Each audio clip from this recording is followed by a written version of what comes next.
It was a time far beyond reckoning. 500,000 years had passed since the destruction of Earth, the cradle of humanity. The Galactic Council, a vast and powerful assembly of alien races, had seen the human species as a threat. Their potential for expansion, their relentless survival instinct, had made them a target. And so, in a brutal act of vengeance, they had annihilated Earth, erasing the planet from the stars.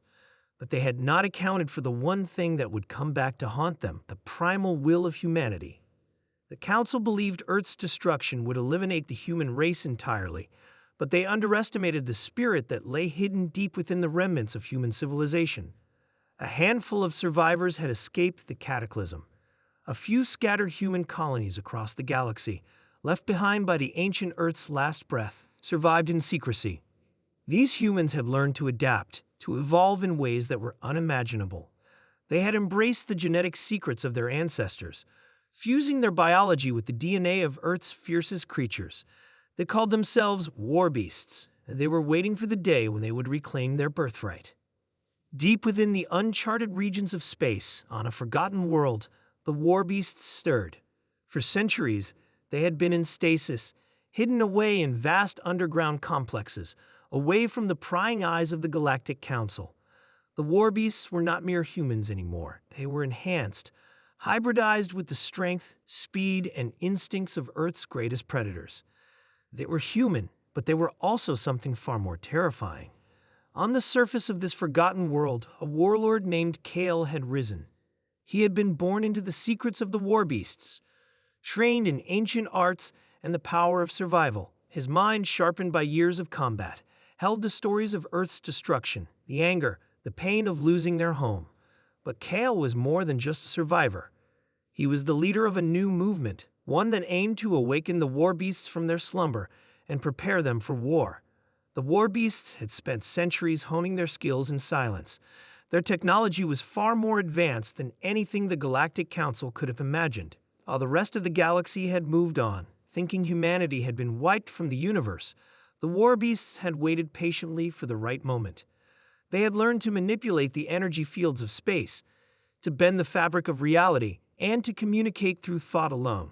But most importantly, they had perfected their bodies. Each Warbeast was a living weapon, stronger, faster, and more deadly than any species in the galaxy. Kale stood before his people now, the War Council of Warbeasts, gathered in a dark chamber deep beneath the planet's surface.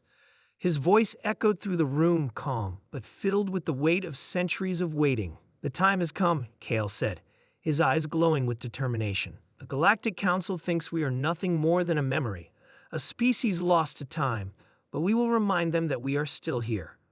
We will make them remember the humans they feared." The Warbeasts nodded, their faces carved with scars and markings that told stories of battles long past. They were ready.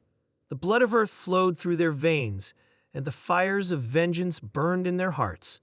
For days, the Warbeasts prepared, activating ancient war machines, activating forgotten war protocols that had been etched into their very DNA.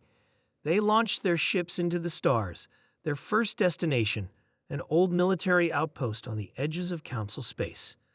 The outpost was small, a place where the Galactic Council tested new weapons and technology, a place where they believed they were untouchable. But the Warbeasts knew no fear. As their fleet approached, Kale stood at the helm of the flagship, a massive ship forged from the bones of an ancient asteroid.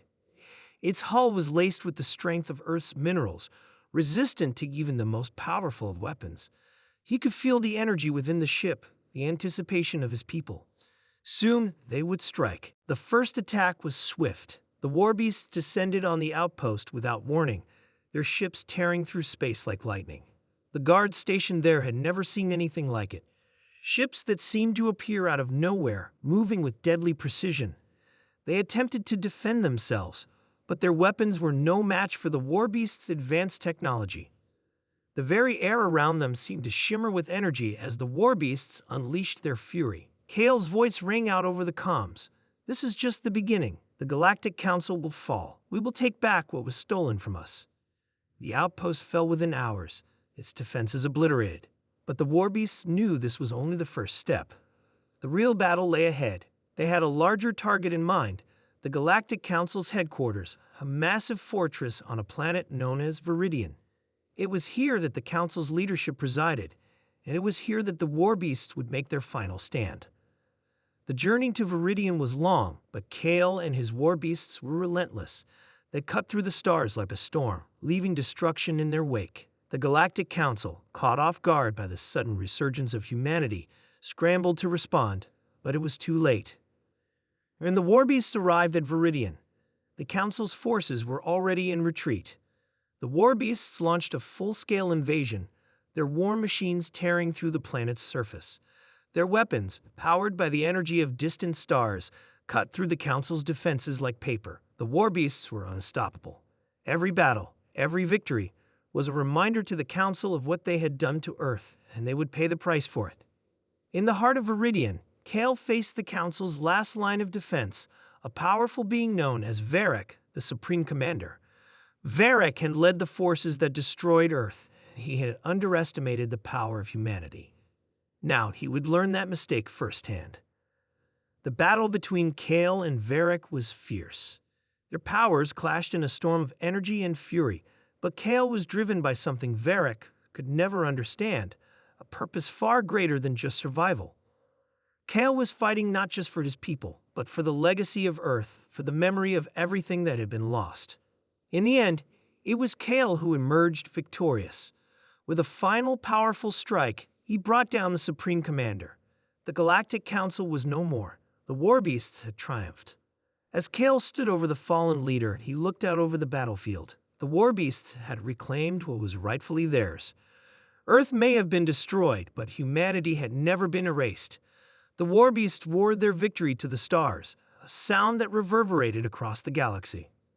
The Galactic Council had thought they had rid the universe of humanity, but they had made a grave mistake. The Warbeasts were here, and they would make sure that humanity's legacy would never be forgotten. The roar of the Warbeasts was only the beginning. The galaxy would tremble before them, for humanity's greatest strength was its unbreakable will to survive.